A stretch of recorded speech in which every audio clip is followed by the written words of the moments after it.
For 2 weeks, back in summer 2016, I spent most evenings sitting at King's Cross station in London, watching people and feeling very invisible.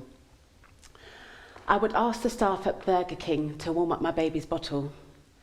Sometimes they would, but often they couldn't because of health and safety.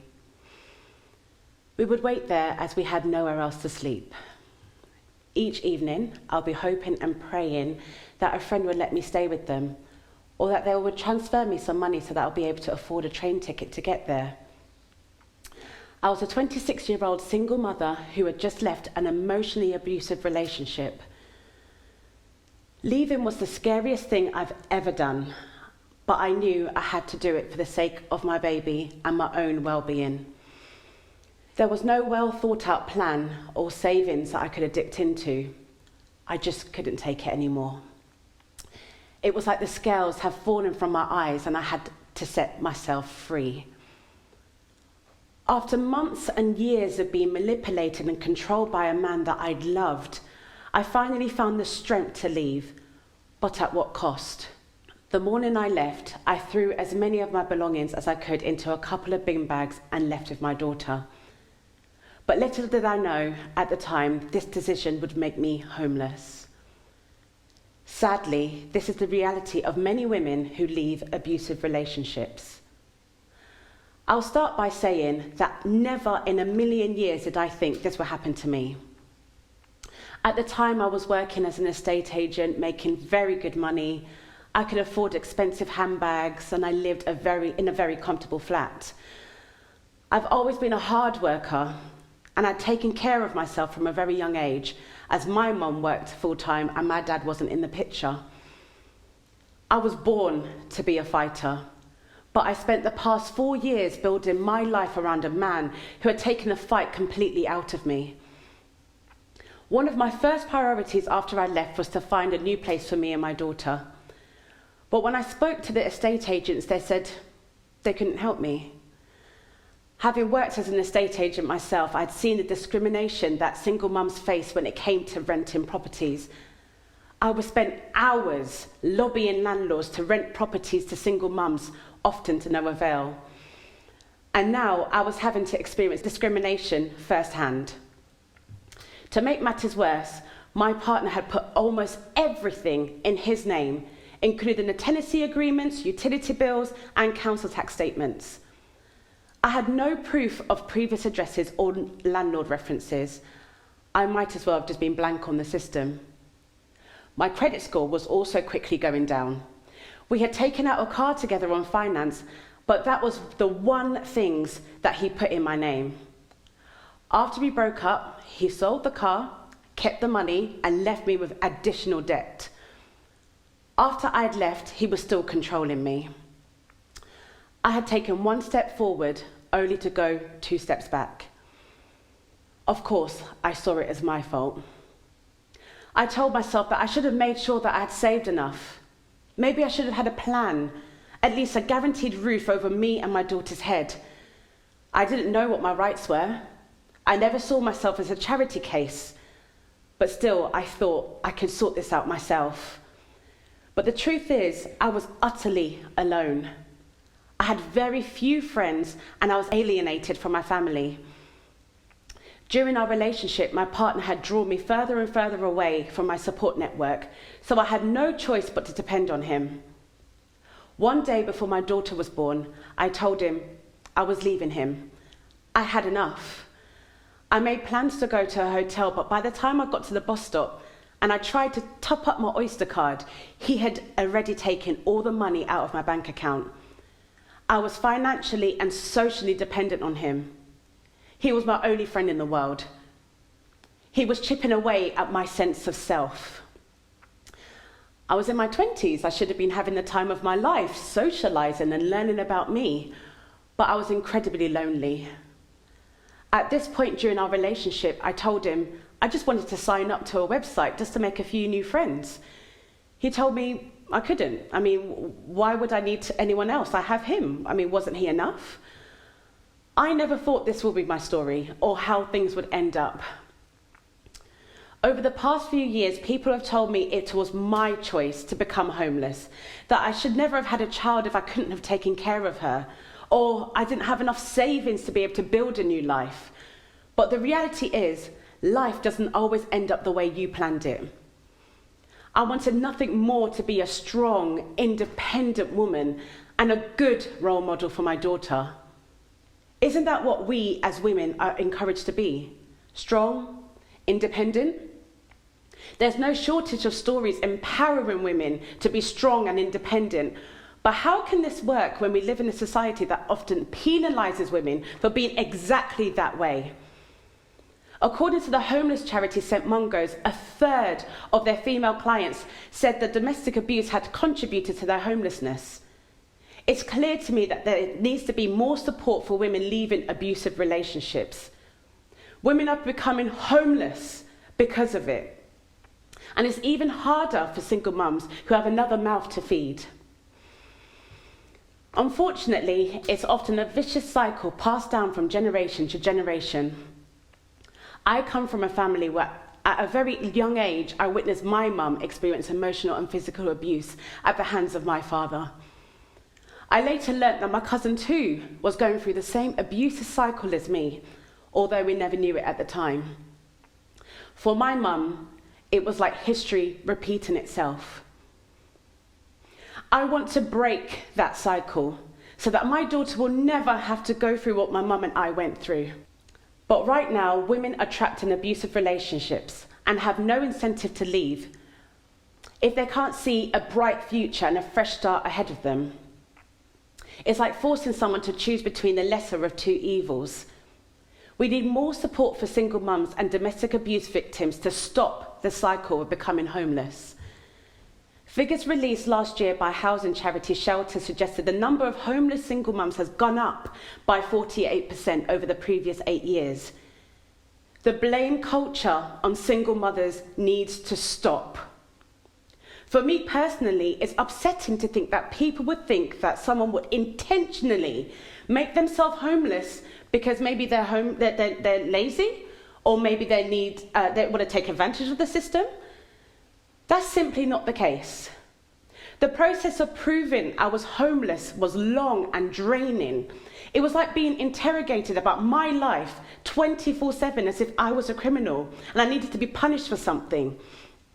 I felt like a bright light was being shined on me in an interview room with someone ready to pounce and poke holes in my story.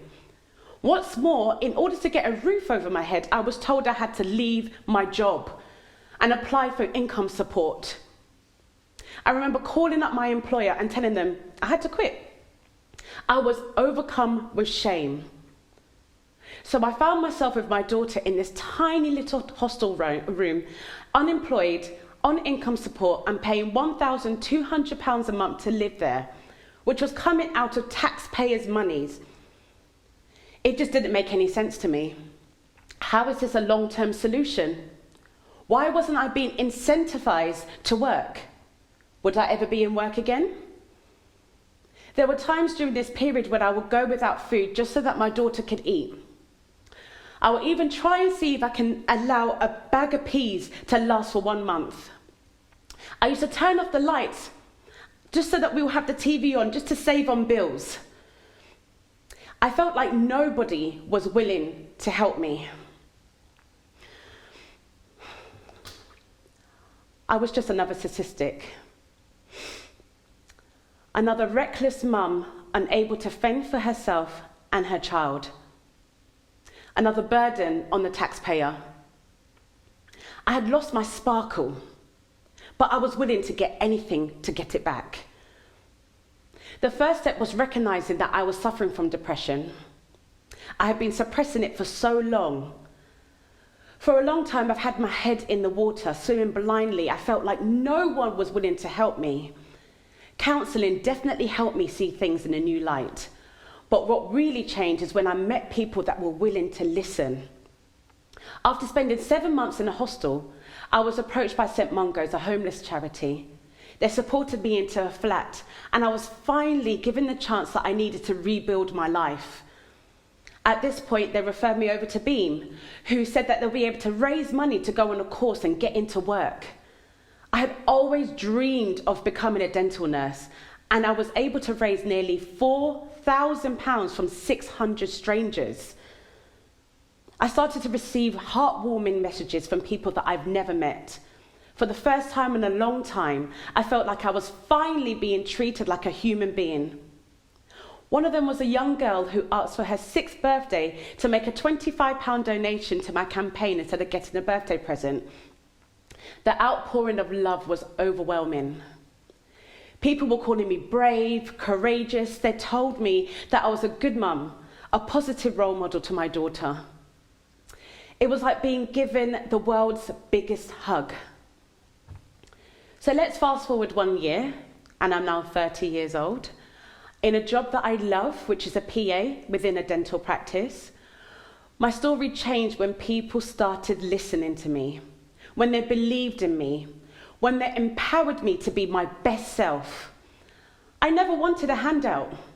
I didn't want to be a charity case. I just wanted to be free. I sacrificed a lot to get here, but guess what? I wouldn't change a thing. Now, I'm not here today to ask for your sympathy. I'm fortunate to be in the position that I'm in today, but the sad reality is many women are still trapped. I'm here today because something needs to change. We need to end this cycle where women are being punished for being brave, where by default, victims of domestic abuse victims are becoming homeless, where they're not being empowered to turn their lives around, where in some instances they're even being treated like criminals. I was grateful to have been able to find an organisation like St Mungo's and Beam who are committed to finding roots out of homelessness. But the reality is, I should never have become homeless in the first place, and neither should anyone else. We need to act quickly. Calls to domestic abuse hotlines has only shot up during the COVID-19 pandemic.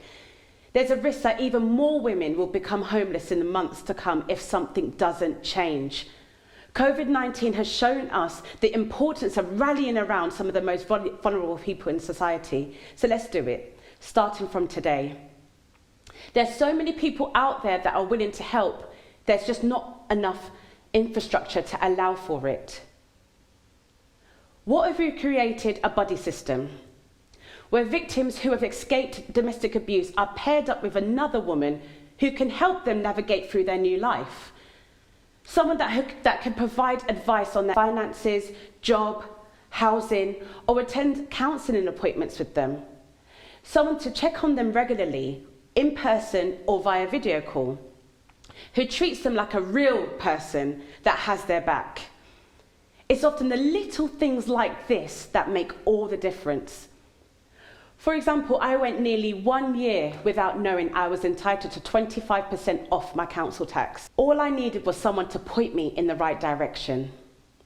The job of the buddy isn't to be an expert, rather it's to be a friendly face during what's an incredibly isolating period. A training scheme would equip the buddy with valuable information and resources, which could also be available via a dedicated app. Modern technology has been a blessing and a curse. It can provide abusers with even more ways to threaten and control their victims. But I also believe it can help empower victims too, by connecting them with people in their community to help build them up. If a buddy system had been in place after I left my partner, I definitely would have been back on my feet faster. It wasn't until my situation left me homeless and I had hit rock bottom that I had finally received the support that I needed. So let's do something about it. Last year, an estimated 1.6 million women in the UK experienced domestic abuse, according to the Crime Survey for England and Wales. So that's at least 1.6 million buddies needed to pair up with women suffering the consequences of domestic abuse. But I know we can do it. 10 million Brits across the UK are volunteering in their communities today during the COVID-19 crisis, according to the CEBR. If we're going to solve this crisis, we need to call on the power and the compassion of the crowd so that victims of domestic abuse like me are listened to and not forgotten about. We will Be empowered and not enslaved. Thank you.